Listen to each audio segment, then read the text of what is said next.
Assalamualaikum warahmatullahi wabarakatuh.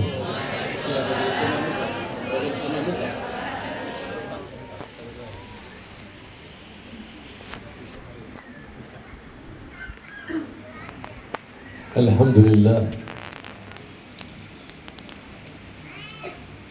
منور الأكوان بنور سيد الأكوان محمد صلى الله عليه وعلى آله وصحبه وسلم.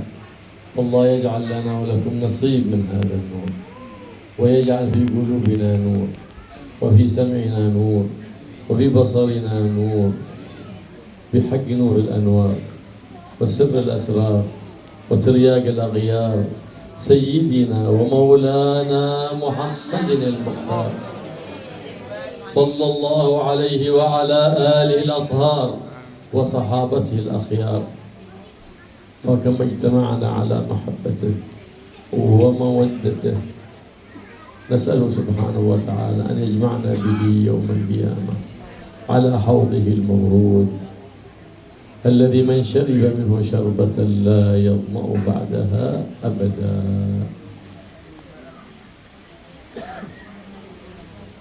Segala puji bagi Allah Subhanahu wa taala yang menerangi seluruh jagat raya dengan cahaya pemimpin jagat raya Nabi Muhammad SAW. Semoga Allah mengkaruniakan kepada kita sebagian dari cahaya tersebut, menjadikan di hati kita cahaya, pada pendengaran kita dan penglihatan kita cahaya, dengan berkat cahayanya cahaya Nabi Muhammad SAW. Salawat dan salam semoga senantiasa tercurahkan kepada beliau, keluarga dan sahabat beliau. Sebagaimana malam hari ini kita berkumpul di sini sebagai ungkapan cinta kita kepada beliau, semoga Allah mengumpulkan kita bersama beliau nanti di hari kiamat, diberi kesempatan minum dari telaga beliau, yang siapapun minum seteguk saja dari telaga tersebut maka tidak akan haus untuk selama-lamanya.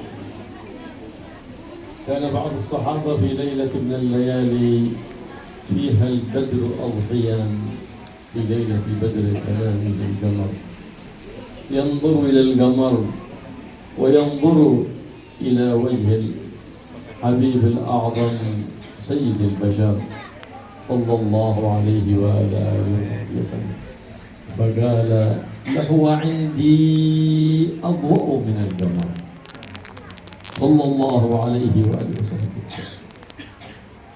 الشمس تخجل من نور طلعته. قال صاحب مولد الديبعي: الكون إشارة وأنت المقصود يا أشرف من نال المقام المحمود. وجاءت رسل من قبلك لكنهم بالرفعة والعلا لك شهود. صلى الله عليه وعلى آله. ما من نبي وما من رسول إلا ويثني على هذا النبي، بل وأخذ الله عليهم العهد أن يأخذوا على أممهم العهود أن من أدرك هذا النبي العظيم أن يؤمن به صلى الله عليه وعلى آله وصحبه وسلم. تجمع الحسن فيه فهو واحدهم، جلوه في صورة فاقت على الصور، فاقت على الصور، جلوه في صورة فاقت على الصور صلى الله عليه وعلى آله وصحبه وسلم. أعظم لذة في هذه الحياة الدنيا هي رؤية النبي محمد صلى الله عليه وعلى آله وصحبه وسلم. والله يجعل لنا ولكم نصيب من رؤية هذا الحبيب في هذه الدار وفي دار القرار.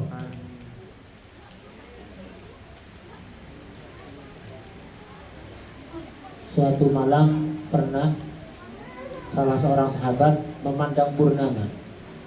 Kebetulan malam itu adalah malam purnama. Sebagian sahabat ini memandangi purnama kemudian memandang wajah Rasulullah SAW, memandang lagi purnama, kemudian memandang lagi wajah Nabi Muhammad SAW, dibanding-bandingkan begitu. Setelah itu sahabat ini pun bersumpah, demi Allah, wajah Nabi Muhammad Sallallahu Alaihi Wasallam lebih terang benderang dibanding purnama yang aku lihat. Sallallahu Alaihi Wasallam. Sallu ala Nabi. Dalam salah satu bait syair dikatakan, matahari sampai malu untuk menampakkan cahaya ketika ada wajah Nabi Muhammad SAW. Tidak lain karena wajah Nabi lebih terang dibanding cahaya matahari. Di Maulid Jiba yang tadi kita baca, di situ ada satu kalimat yang mengatakan al-kaunu isyarah wa antal maqsud. Seluruh jagat raya ini hanyalah isyarah. Intinya adalah Nabi Muhammad SAW. Sebelum Nabi Muhammad datang para rasul sangat banyak, tapi semuanya, setiap rasul sejak zaman Nabi Adam sampai rasul terakhir sebelum Nabi Muhammad SAW, semuanya bersaksi atas ketinggian kedudukan Nabi Muhammad SAW. Tidak ada satupun nabi, tidak ada satupun rasul kecuali pasti memuji Nabi Muhammad SAW. Bukan hanya memuji, bahkan setiap nabi itu melakukan perjanjian bersama umatnya, mengikat perjanjian pada umatnya agar siapapun dari umatnya yang mendapati zaman Rasulullah SAW agar mereka beriman dan membantu perjuangannya. Intinya Nabi Muhammad SAW ini adalah makhluk yang paling indah dibanding apapun. Seolah-olah seluruh kebaikan berkumpul pada diri Nabi Muhammad SAW. Dan kenikmatan, kelezatan yang paling agung ada di dunia ini adalah ketika seseorang diberi kesempatan untuk bisa memandang wajah Nabi Muhammad SAW. Semoga kita semua yang ada di sini diberi anugerah oleh Allah bisa memandang wajah beliau di dunia ini dan nanti di hari kiamat. Sallallahu alaihi wasallam. جاء أعرابي يزور ضريح الحبيب الأعظم محمد صلى الله عليه وسلم، ووقف عند ضريح الحبيب محمد مسلما متوسلا بجنابه العظيم عند مولاه الكريم سبحانه وتعالى، وهو يقول: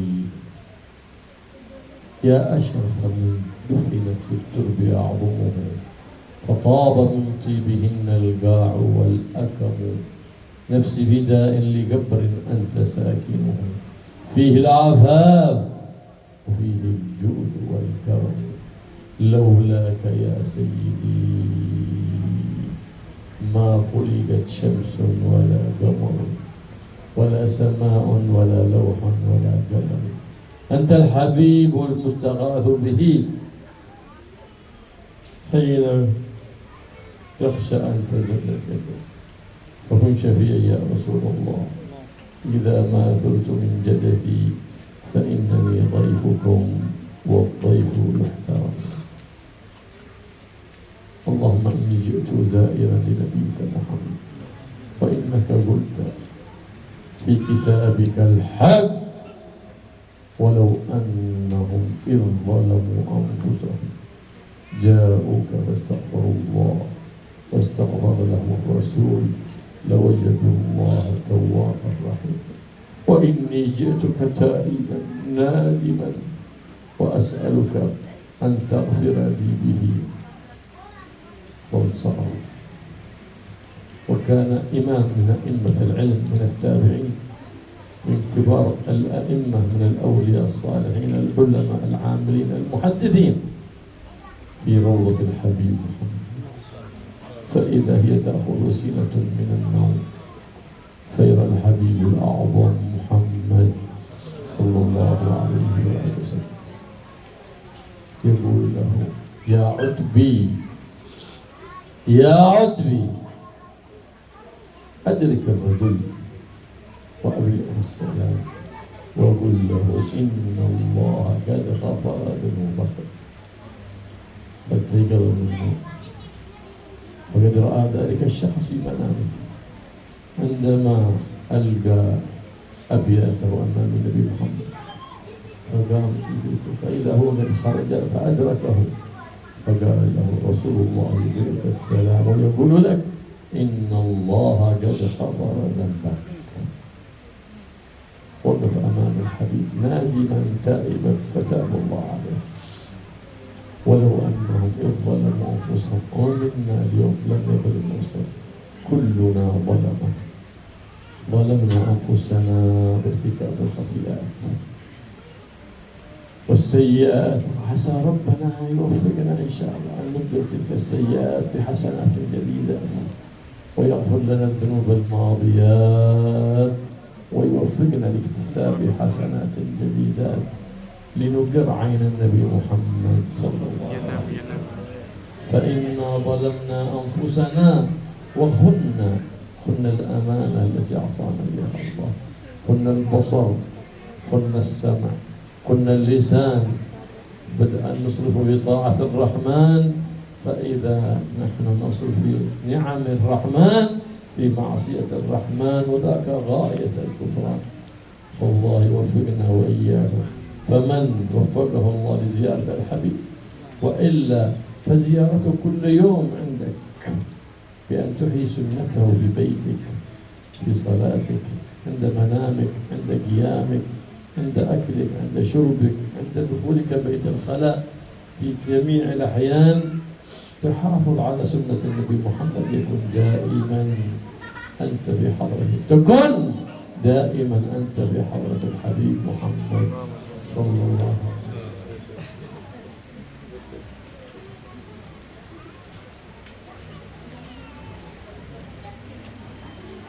Ada sebuah kisah yang menggambarkan betapa tawassul kepada Nabi Muhammad SAW itu akan menjadi sebab semua keinginan kita akan dikabulkan oleh Allah Subhanahu wa Ta'ala.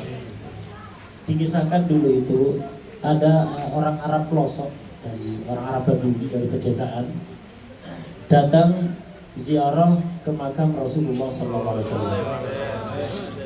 Di situ dia berdiri mengucapkan salam dan bertawassul kepada beliau.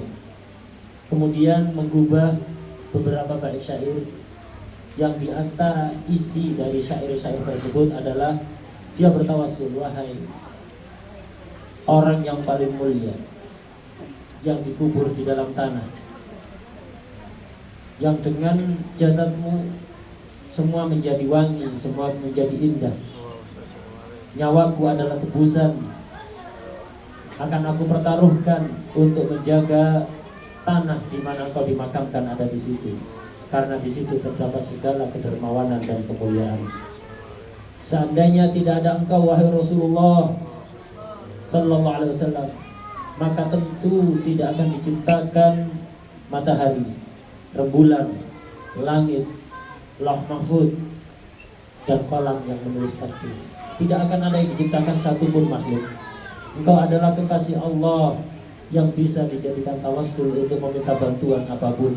Karena itu wahai Rasulullah, jadilah engkau pemberi syafaat bagiku ketika nanti aku dibangkitkan dari kuburku. Karena sesungguhnya aku adalah tamumu dan tamu harus dihormati. Ya Rasulullah, aku datang ke sini ziarah. Ya Allah, aku datang ke sini ziarah kekasihmu, ziarah nabimu, Nabi Muhammad SAW. Dan engkau telah berfirman dalam Al-Quran, walau annahum idzalamu anfusahum ja'uka fastaghfirullaha wastaghfara lahumur rasul lawajadullaha tawwabar rahiman. Dan jika seandainya orang-orang itu ketika mendolimi, menganiaya dirinya sendiri, kemudian datang meminta ampunan kepada Allah dan dimintakan ampunan oleh Rasulullah SAW, maka pasti Allah akan mengampuni dosa-dosanya. Ya Allah, aku datang ke sini menyesali kesalahan-kesalahanku dan bertobat dari semua dosa-dosaku. Maka ampunilah aku berkat kasihmu Nabi Muhammad SAW. Ini diantara kandungan tawassul si Arab Badui tadi di depan makam Rasulullah SAW. Pada saat itu terdapat pembesar ulama, pembesar aulia dari kalangan tabi'in yang juga ada di sisi makam Rasulullah SAW. Ketika si Arab Badui ini datang ke situ bertawasul pada Rasulullah, si tabi'in ini ketiduran, si ulama besar ini ketiduran. Di dalam tidur itu dia bermimpi bertemu Rasulullah SAW. Dan Rasulullah berpesan kepada si orang alim ini, ayo cepat bangun, kejar itu si Arab Badui yang tadi bertawasul, mengubah beberapa bait syair. Ucapkan salamku kepadanya dan sampaikan kepadanya bahwa Allah telah mengampuni semua dosa-dosanya. Si orang alim tadi yang bernama Imam Al-Utbi ini tiba-tiba terbangun, kaget, dan tolak-tolak mencari orang Arab Badui tadi. Ternyata sudah pergi, dikejar. Setelah ketemu, diucapkan, disampaikan kepadanya bahwa Rasulullah SAW kirim salam dan menyampaikan bahwa Allah telah mengampuni semua dosa-dosanya berkat dia tawassul kepada Rasulullah SAW. Kisah ini menggambarkan betapa besarnya hajat kita, besarnya dosa kita. Ketika kita minta kepada Allah, minta ampunan kepada Allah, bertawassul kepada beliau, pasti akan diampuni oleh Allah Subhanahu wa Ta'ala. Sekarang kita coba merenungkan diri kita. Siapa sih dari kita yang tidak mendolimi dirinya sendiri? Siapa dari kita yang tidak sering bermaksiat? Mari kita bertawassul kepada Rasulullah SAW agar supaya kesalahan-kesalahan itu, dosa-dosa tersebut diganti dengan kebaikan-kebaikan yang baru, dengan bertawassul pada beliau untuk menggembirakan hati beliau. Kita, kalau kita mau merenung, kita mengkhianati amanat yang dititipkan oleh Allah. Kita dikasih penglihatan, bukannya dibuat taat yang merupakan nikmat besar dari Allah, bukannya dibuat taat malah dibuat maksiat. Pendengaran kita, lisan kita, ini nikmat yang sangat besar, bukannya dibuat ibadah malah dibuat maksiat kepada Allah Subhanahu wa Ta'ala. Menggunakan nikmat untuk maksiat kepada Allah itu adalah membentuk kekufuran terhadap nikmat yang paling agung. Karena itu mari kita bertawassul pada Rasulullah SAW agar Allah berkenan mengampuni dosa-dosa kita. Kalau kita diberi kesempatan oleh Allah bisa berziarah ke makam beliau, semoga kita bisa sampai ke sana. Maka kita bertawassul di depan makam beliau. Tapi kalau belum dikasih kesempatan oleh Allah, jangan berkecil hati. Kita bisa berziarah bersama, bahkan bersama Rasulullah SAW kapanpun. Dengan cara apa? Selalu menghidupkan sunnah-sunnah beliau di dalam kehidupan kita. Kalau masuk rumah, keluar rumah, masuk kamar mandi, keluar kamar mandi, ketika makan, ketika minum, kita mikir apa yang diajarkan Rasulullah kalau masuk rumah, kalau keluar rumah, makan, minum. Kita lakukan semuanya demi untuk meniru Rasulullah SAW. Dengan begitu, kita bukan hanya berziarah pada Rasulullah SAW, tapi setiap saatnya kita bersama Rasulullah SAW. احرص أن تكون دائما أن يكون مثلك الأعلى وقدوتك رسول الله. قال الله سبحانه وتعالى ولقد كان لكم في رسول الله أسوة حسنة. أسوة أي قدوة حسنة تقتدون به. من أين تأتي القدوة؟ من المحبة. المحبة تجعلك تقتدي بمن تحب. ما تأتي إذا أحببت أحدا اقتديت به، وتنشأ المحبة والاحترام من المحبة. فالاحترام دليل المحبة، والطاعة دليل المحبة. فإن من يدعي حب أحد ثم لا يمتثل أمره فكيف يصدق في المحبة؟ تعصي الإله وتظهر حبه، هذا لعمري في القياس بدون أي تأثر. لو أحببته لأطعته. وقد قرن الله سبحانه وتعالى محبته بطاعة حبيبه محمد صلى الله عليه وسلم. فقال عز من قائل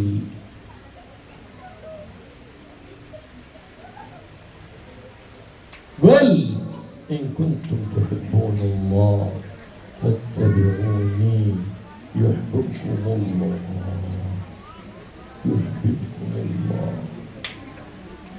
جعل علامة محبة الرب والفوز بها واتباع الحبيب الأعظم محمد صلى الله عليه وسلم.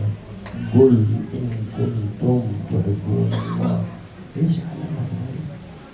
ايش دليل المحبة؟ فاتبعوني. جعل اتباعه علامة ودليل على محبة الله. فاتبعوني. ايش الثمرة؟ يحببكم الله. الله وزيادة أوفر تايم. إيش أوفر تايم؟ ويغفر لكم ذنوبكم. ما شاء الله. غفران الذنوب والمحبة. تلك السعادة العظيمة، سعادة الدنيا وسعادة الآخرة. الفوز بالقرب من الله في الدنيا وبالحبيب الأعظم، وفي يوم القيامة يوم الناس في عويل وصيام. أنت يا من أمام عينيك القدوة الحسنة، الأسوة الحسنة، في أمان، في اطمئنان جوا سيد الآمنين محمد صلى الله عليه وسلم. والله يوفقنا لكمال الاقتداء به وكمال الاتباع به صلى الله عليه وآله وصحبه وسلم. فلا نجعل في بيوتنا إلا ما يحبه النبي محمد، وكل ما يبغضه النبي محمد نخرجه من بيوتنا، ولا ننصرف من أي مجلس خصوصا من هذا المجلس إلا وقد عزم كل واحد منا أن يبدل حالته السيئة إلى حسنة والحسنة إلى أحسن. والله يحول حالنا وحالكم وحال المسلمين إلى أحسن حال بجاه النبي محمد صلى الله عليه وسلم سيد أهل الكمال.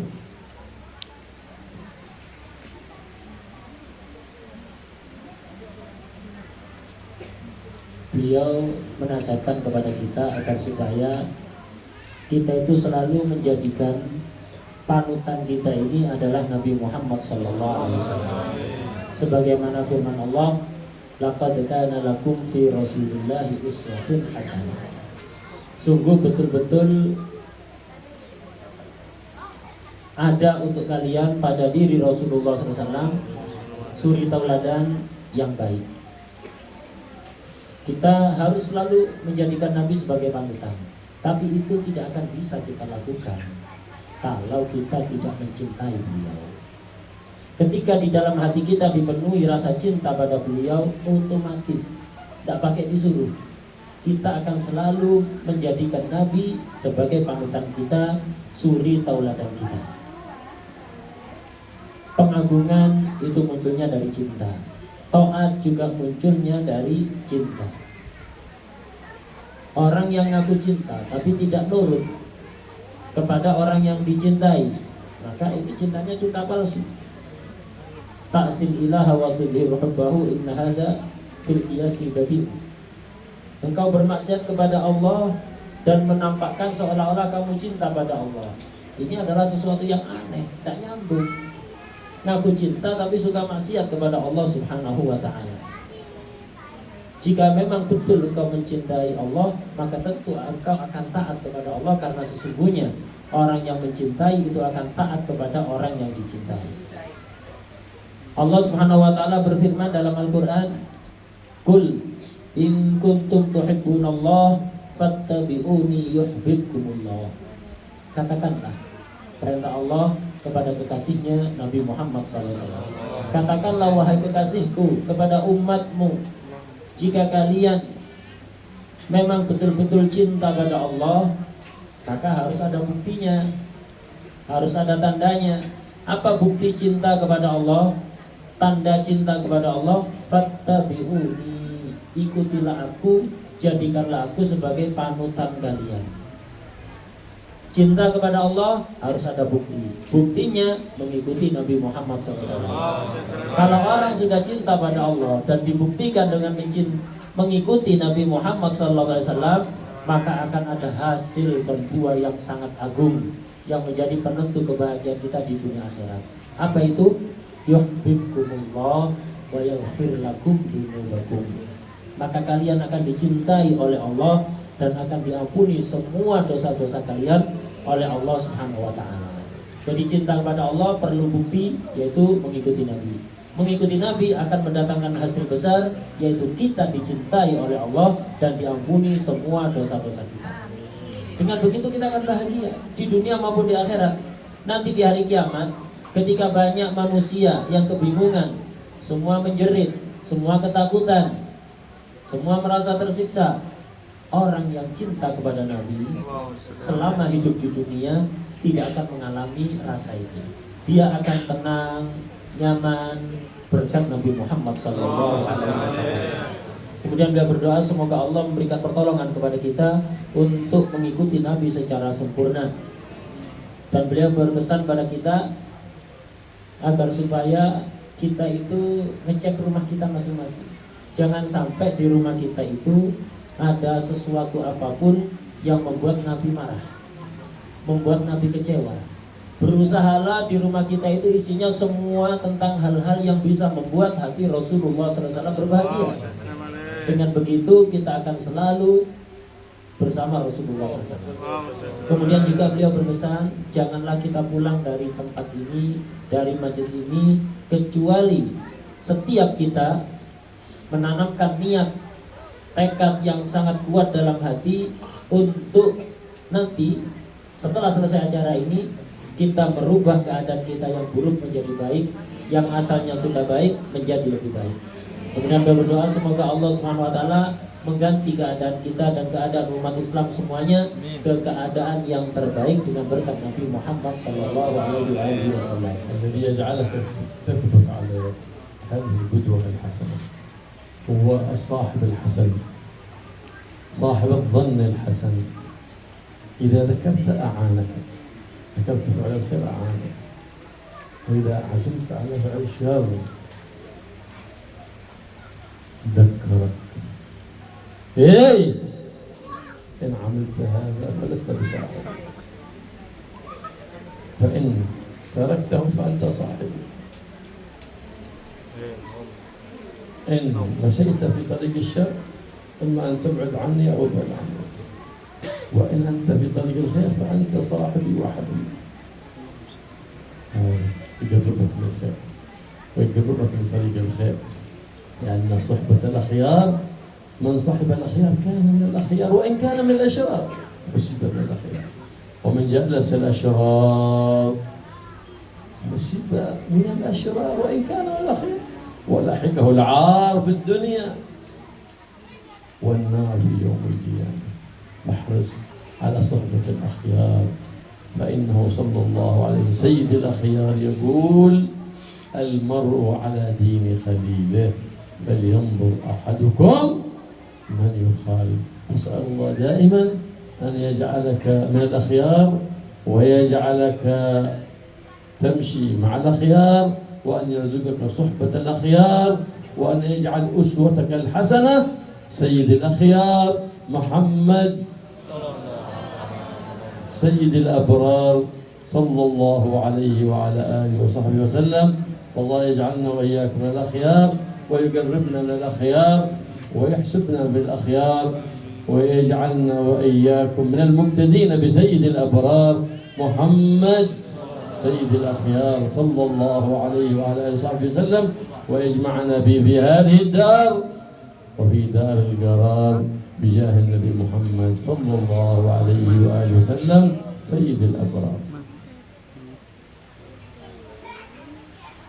Tadi beliau menekankan kepada kita agar supaya selalu menjadikan Nabi Muhammad sebagai percontohan, sebagai suri tauladan. Kemudian beliau menjelaskan yang bisa membuat kita konsisten, istiqomah selalu mengikuti Nabi, itu ada syaratnya. Mungkin kita pulang dari majelis ini nanti semangat, untuk mengikuti Nabi. Tapi apakah kita bisa istiqomah terus semangat mengikuti Nabi? Bisa. Kuncinya satu, bertemanlah dengan orang-orang baik yang selalu berhusnudzan. Teman baik ini kriterianya apa? Teman baik itu kalau kita berkata kepada dia, saya ingin melakukan perbuatan baik, dia membantu kita, siap untuk membantu kita. Tapi kalau kita ngomong kepada dia ingin melakukan perbuatan yang tidak baik, dia langsung mengingatkan kita, jangan, ini tidak baik. Kalau kamu tetap melakukan, berarti kamu bukan temanku. Kamu yang pergi atau aku yang pergi? Nah, ini teman yang baik. Jadi kalau kita berniat baik, dia membantu. Kalau kalau kita berniat buruk, maka dia mengingatkan kita dan menegur kita. Ini adalah teman yang baik. Orang yang berteman dengan orang seperti ini akan bisa istiqomah dalam kebaikan. Bahkan kita walaupun belum baik, kalau selalu berteman dengan orang baik, kita akan dimasukkan kepada golongan orang-orang baik oleh Allah walaupun kita belum baik. Sebaliknya, walaupun kita sebaik apapun, kalau temannya adalah orang-orang yang tidak baik, maka oleh Allah akan dimasukkan golongan orang-orang yang tidak baik. Sebaik apapun kita akan dimasukkan golongan orang-orang yang tidak baik. Di dunia akan dikenal keburukannya, di akhirat akan dimasukkan ke dalam neraka oleh Allah Subhanahu wa taala. Rasulullah SAW bersabda, almaru ala dini khalilih. Seseorang itu tergantung agama temannya. Kalau temannya baik, maka agamanya dia akan lebih baik. Kalau temannya tidak baik, agamanya dia juga akan menjadi tidak baik. Falyanzur ahadukum man yukhalil. Maka hendaknya kalian itu memperhatikan kalian berteman dengan siapa. Mintalah selalu kepada Allah Subhanahu wa taala agar setiap kita ini dijadikan orang-orang yang baik, selalu berkumpul dengan orang-orang baik, dan menjadikan Nabi Muhammad pemimpin orang-orang baik sebagai panutan utama kita. Semoga Allah Subhanahu wa taala menjadikan kita termasuk orang-orang yang baik, yang dekat dengan orang-orang baik, dikumpulkan bersama orang-orang yang baik, mengikuti pemimpin kebaikan Nabi Muhammad SAW. Dan semoga kita dikumpulkan bersama beliau di dunia dan juga nanti di hari kiamat. Allah Allah Allah